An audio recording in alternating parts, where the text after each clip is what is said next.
Tadi Pak Presiden juga menelpon saya menyampaikan selamat halal bihalal hari ini dan meminta kepada sesama menteri untuk terus merapatkan barisan.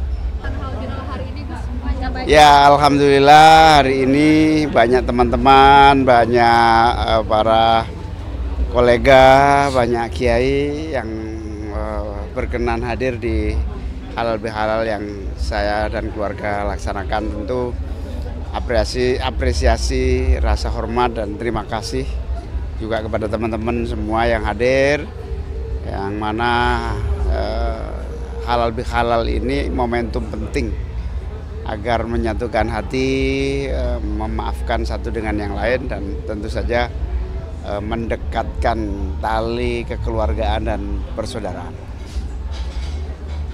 Gus, tadi kan Pak Kiai Maruf bilang ini wejangan untuk kabinet sekarang ini untuk mengerjakan hal-hal yang prioritas dulu. Mungkin barangkali ada tanggapan terkait ini. Ya, semua masukan penting ya. Terima kasih. Saya kira kabinet akan terus didorong oleh satu konsolidasi kerjasama, antisipasi dan sinergi untuk mengatasi semua persoalan dengan cepat. Jadi artinya ada sedikit pembahasan tentang kabinet di pertemuan hari ini? Iya, lebih banyak soal umum-umum aja sih, nggak spesifik. Mungkin ada isu-isu terkait terkini gitu, mungkin ada update dari berbagai kementerian segala macam. Umum semua ya, intinya dengan halal bihalal ini para menteri yang datang meningkatkan ya pola kerja bersama di antara yang hadir, di antara anggota kabinet Merah Putih ini. Tadi Pak Presiden juga menelpon saya menyampaikan selamat halal bihalal hari ini dan meminta kepada sesama menteri untuk terus merapatkan barisan. Saya nggak tahu. Ada pesan khusus sih tadi, mungkin kan sempat kontak Pak Presiden, Pak. Mungkin nggak, cuman mengucapkan selamat acara malam hari ini. Iya, beliau tidak bisa hadir. Ya.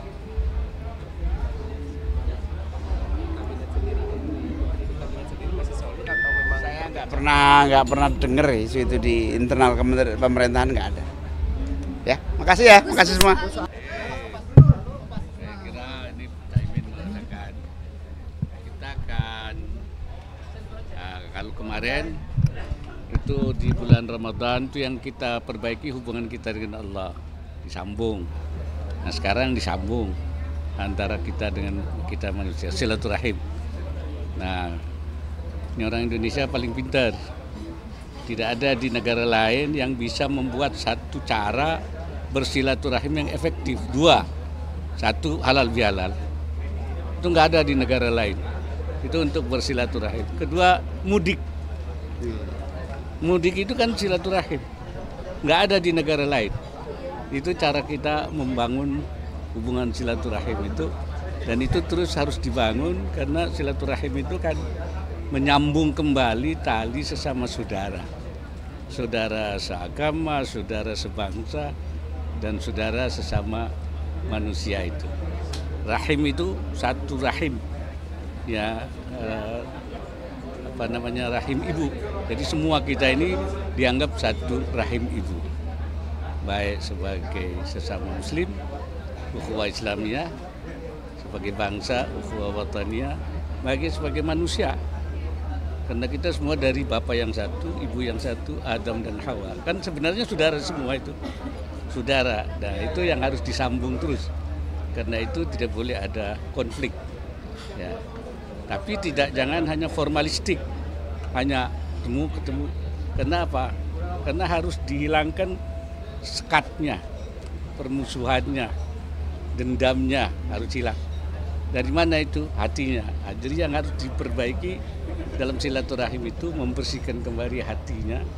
Karena kalau hatinya tidak baik itu perilakunya tidak baik. Kalau ada orang cemberut, itu hatinya berarti tidak baik. Kalau ada orang ngomongnya sengak, itu berarti hatinya tidak baik. Karena itu kita mulai bersilaturahim, berhalal bihalal dengan membersihkan hati kita. Saya kira itu Ada suasananya di dalam, mungkin ada wejangan khusus kepada Kabinet saat ini. Iya. Ini kan Ada wejangan halal bihalal pertama. Ya, saya kira kita semua tahu bahwa situasi sekarang itu kan tidak baik-baik saja. Karena itu harus bekerja keras, harus bersatu, harus mengambil langkah-langkah yang terbaik, lebih mengutamakan yang mana yang harus prioritas yang didahulukan. Saya kira itu aja. Sebelumnya sempat ketemu Mas Gibran menteri di kabinet soal ke Solo dan menimbulkan isu ada beberapa menteri di kabinet soal ke Solo ke Pak Jokowi. Tapi ini kemudian muncul narasi munculnya dualisme kepemimpinan dan ini. Saya kira itu bagian dari harus diartikan sebagai dari silaturahim tadi dengan bekas presiden, dengan bekas wakil presiden, dengan yang lain-lain juga. Ini ancaman nggak jadi ancaman ke kepemimpinan Pak Prabowo nggak? Ya kalau hatinya bersih semua tidak ada ancaman. Hatinya kan dibersihkan dulu. Pak Nggak Yai ada ancaman. sempat ketemu Mas Gibran bahas apa Pak Yai? Ya silaturahim juga. Ya, Ada silaturahim. pesan yang disampaikan ke Mas Gibran nggak Pak Yai kemarin? Ya ngobrol biasa lah. Harus saya sebagai orang lebih tua tentu memberikan banyak hal pengalaman saja. Saya kira terima kasih. Jadi soal rencana evakuasi Mungkin soal relokasi, wacana relokasi warga Palestina mungkin ada tanggapan. Saya kira yang penting itu bagaimana mengatasi kesulitan yang ada di Gaza dengan cara apapun. Kalau itu bisa menyelesaikan tidak ada masalah. Ya tapi kalau memang itu sulit, ya saya kira kita memberi bantuan kepada masyarakat di sana. Sebab memindahkan juga hal yang tidak mudah kan. Tapi juga membantu di sana juga tidak mudah. Jadi mana yang paling mungkin kita memberi bantuan. Saya kira itu aja. cek Ya. Gus, gimana Gus tadi di dalam silaturahmi? Ya silaturahmi ya seru ya, akrab, hangat ya. Semua bisa bersalaman satu dengan lain, saling ngobrol. Ada Mas Ahmad Dhani, ada Raffi Ahmad, ada Mbak Mulan. Jadi tambah seru. Sekarang ada beberapa teman-teman yang menyumbangkan lagunya. Kalau saya juga menyumbangkan lagu dalam arti bikin lagu sumbang. Ya, jadi itu. Selain halal bihalal mungkin ada sedikit pembicaraan tentang mungkin struktur negara segala semacam. Kalau secara khusus saya enggak ya. Saya lihat semua saling bicara dan saya lihat akrab itu aja. Yang saya lihat itu bahwa semua tamu yang hadir bisa diterima dengan baik oleh Pak Muhaimin ya dan keluarga. Kemudian semua bisa berbincang-bincang secara khusus ya, satu persatu ya. Tentu ada yang sambil berdiri sambil duduk. Saya sendiri tentu bersilaturahim ya, tanya kabar sedikit. Soal urusan kantor nanti dibicarakan pada hari-hari berikutnya. Gitu. Berarti nggak ada khusus untuk program-program antar? Tidak ada. Yang menyampaikan sambutan hanya tunggal Pak Muhaimin Iskandar selaku tuan rumah menyampaikan selamat datang, terima kasih dan sekaligus mohon maaf itu aja. Selebihnya ya perbincangan yang hangat itu tadi. Kerjaan berarti segala macam. Belum sampai di sana. Tapi memang setiap tamu bisa bicara secara khusus dengan Pak Muhaimin satu persatu gitu. Semangatnya soal lebaran ini nanti kabinet kedepannya akan gimana mungkin barangkali? Ya tidak hanya soal lebaran, pada saat hari libur pun kabinet kerja dengan baik gitu. Semua saya lihat ya anggota kabinet bekerja meskipun di hari libur. Ya. Soal reshuffle gimana? Soal reshuffle saya nggak pernah dengar itu ya. Ya. Ya kalau itu belum ada, cuman kita tentu siap-siap ya, diajak oleh Mensesnek untuk siap-siap, siapa tahu nanti ada arahan dari presiden, itu aja. Nah tentu Kementerian Sosial punya beberapa fasilitas ya, kalau toh itu misalnya nanti ada arahan yang bisa digunakan untuk evakuasi warga Gaza. Itu pun semua amat tergantung pada arahan presiden. Untuk kotanya katanya udah disiapkan Mas? Maksudnya? Kota yang akan dituju. Ya salah satunya, bukan di sana, salah satunya yang kita persiapkan itu di Pangkal Pinang. Terus soal rencana pemberian pahlawan kepada pahlawan nasional kepada Pak Oh, pahlawan nasional. Ya nanti kita sedang proses, tentu awalnya adalah masukan dari gubernur. Gubernur mendapatkan masukan dari bupati, wali kota, yang sebelumnya bupati, wali kota itu adalah masukan dari masyarakat lewat seminar dan lain sebagainya. Setelah seminar selesai, ada sejarawannya, ada tokoh-tokoh setempat, ya, dan juga narasumber lain yang berkaitan dengan salah seorang tokoh yang diusulkan jadi pahlawan nasional. Setelah itu nanti prosesnya naik ke atas ke gubernur, ada seminar lagi, setelah itu baru ke kami.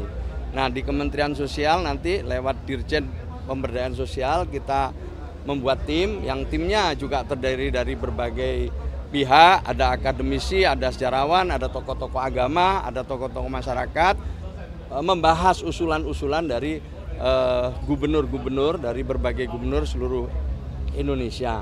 Nah, setelah itu nanti kita matangkan, saya akan mendiskusikan, memfinalisasi, kami tanda tangani, langsung kita kirim ke Dewan Gelar. Terus terkait dengan ada dinamika terkait dengan penolakan usulan pahlawan buat Pak Soeharto. Ya, tentu kita semua dengar ya, ini bagian dari proses, semua kita dengar, kita ikuti. Usulan dari masyarakat juga kita ikuti, normatifnya juga kita lalui.